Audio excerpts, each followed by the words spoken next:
Hi, Mark Medina with the LA Times. I'm standing here on the floor of Staples Center where the Lakers came off a pretty impressive victory over the Chicago Bulls by a final score of 98-91.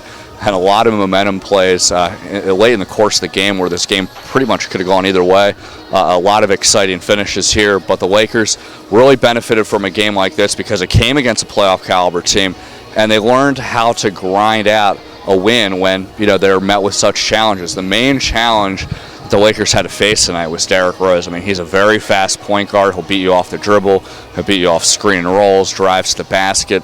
And even when he's missing maybe some of those shots in the lane or from the outside, Chicago had the personnel to convert on second chance points. They ended with 26 of them, and Derrick Rose ended with a pretty fabulous night at 30 points. But Lakers were able to make some adjustments. They held Rose to 3 points in the fourth quarter. So the Lakers showed they had the maturity and capability to adapt to such challenges. Another challenge the Lakers had to overcome was Pau Gasol didn't have his typical night of brilliance where he shows a lot of consistency in the post and just that comforting secondary option to complement Kobe Bryant. He finished on 3 of 10 shooting, wasn't getting a lot of touches early on in the game. They actually even had to call timeout early on to re-emphasize, hey, Pau Gasol is in the lineup, you need to get him the ball, but they're Chicago is very effective in fronting him in the post, but the Lakers were able to make some adjustments with forcing Chicago's defense to focus on Kobe Bryant, and that's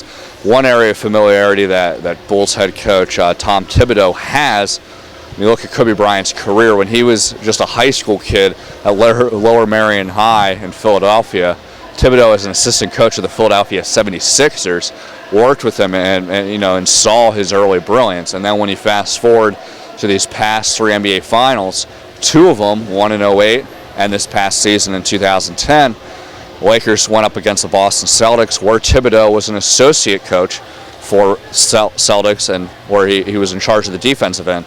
And those matchups, he was able to devise a very effective plan, and not necessarily preventing Kobe Bryant from scoring. I think that's nearly impossible, but from making it hard for him to get shots and to pretty much put him on an island where he was the only one running the offense. They tried to do that with double teams, but it didn't work. When Kobe Bryant was open in the lane or from the outside, he was knocking down shots. When they're throwing double teams at him, he was finding effective cutters. And the most effective ones that benefited from that were the killer bees, and Matt Barnes, Steve Blake, Shannon Brown showed a lot of capability of moving off the ball, but most importantly, they really stepped in tonight and carried the team when certain players like Pau Gasol were struggling. They have locked and forged a really consistent chemistry off the bench. I think all that early season experience is really a down investment in games like this where the Lakers can't solely rely on their core. They need some outside help from the secondary unit, and those guys really took it to heart.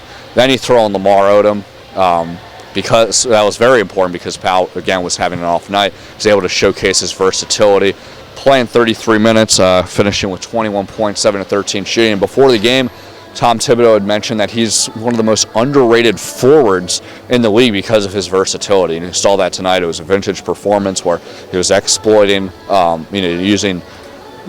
Chicago defenders, using mismatches with his size, and then also his capability of directing the offense up top.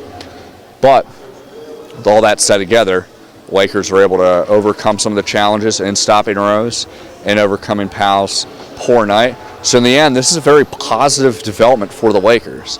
All season long, they've been kind of coasting.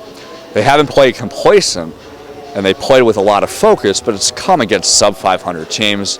They've blown them out. They've gotten lots of rest. And while that's a good sign when you look at the whole course of the season, somewhat hard to gauge where the Lakers stand because they're so much more talented. So coming off this game against Chicago where they had to learn how to grind out a win, learn how to rely on, other talented parts beyond their core, it's definitely a positive step moving forward. And as a reward, Lakers are going to have a day off before Thanksgiving. They'll have a light practice Thanksgiving morning, and they'll have the rest of the day off, and then traveling to Utah for a game on Friday.